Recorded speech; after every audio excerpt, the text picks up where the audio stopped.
I'm telling you, Jethro, that bush was on fire. Hey, what goes on between my daughter and you is between you two and God, Moses. No, I'm serious. There was a bush in the valley that was ablaze, but the fire didn't consume it. Moses, have you been out in the sun too long? The God of Abraham, Isaac, and Jacob has called me.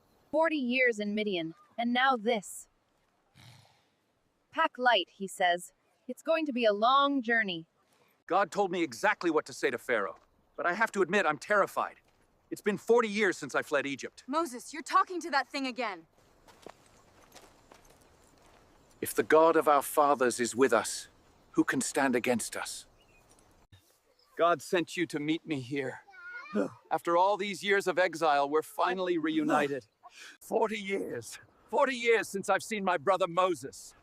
God told me in a dream to meet him here, and there he is. God has called us to lead our people out of bondage.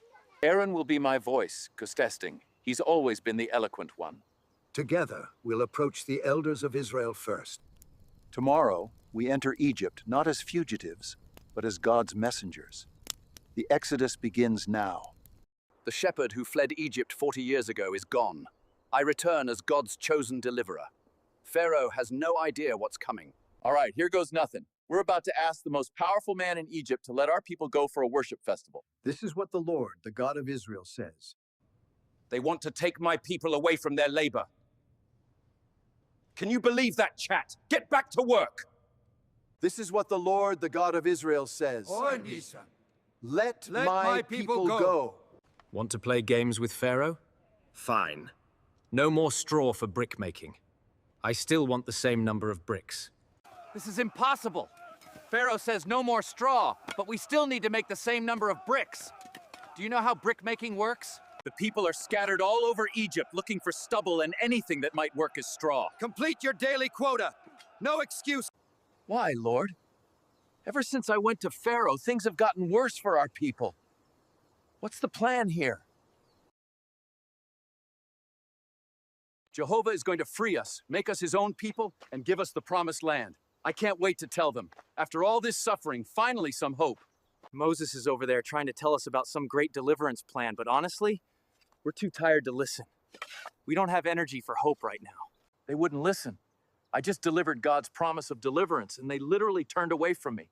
I mean, I understand why. This work is impossible. Moses and his faltering lips. He doesn't see what we see.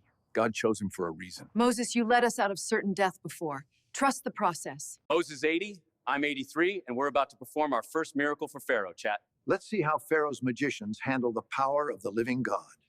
You want to see a miracle? Here. What now, Pharaoh? Impressive. Or it would be if my magicians couldn't do the same. We Egyptian magicians aren't impressed by Hebrew tricks. See? We can make snakes too. Pharaoh's power is not threatened by shepherds. Behold the power of Jehovah.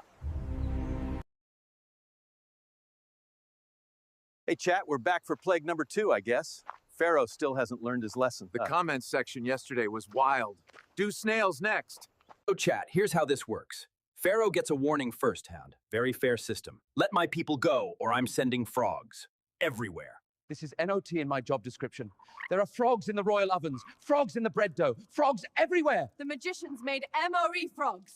Moses, Aaron, get these frogs away from me and I'll let your people go sacrifice to your God. Pharaoh cried, frogs died, God in 5. The smell is absolutely terrible. They're making literal heaps of dead frogs. Egypt's gonna reek for days. We have to talk to Pharaoh. Moses and Aaron just left, and they're threatening locusts. Egypt is ruined. How long will this Moses be a snare to us? They're everywhere.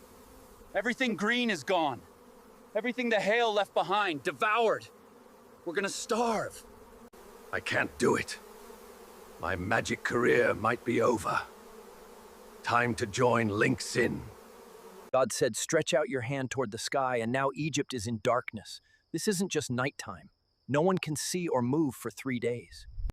From Pharaoh's firstborn on the throne to the slave girl's firstborn at the mill and all the firstborn cattle, there will be wailing. We have one night to get this right.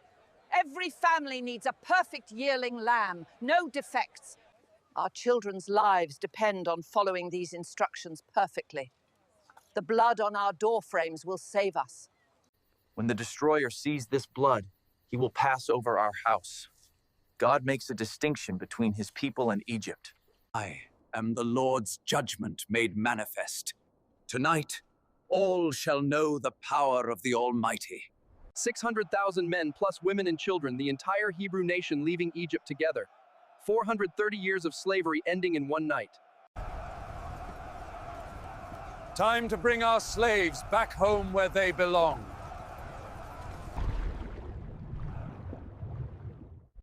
Our chariots are jamming. Retreat!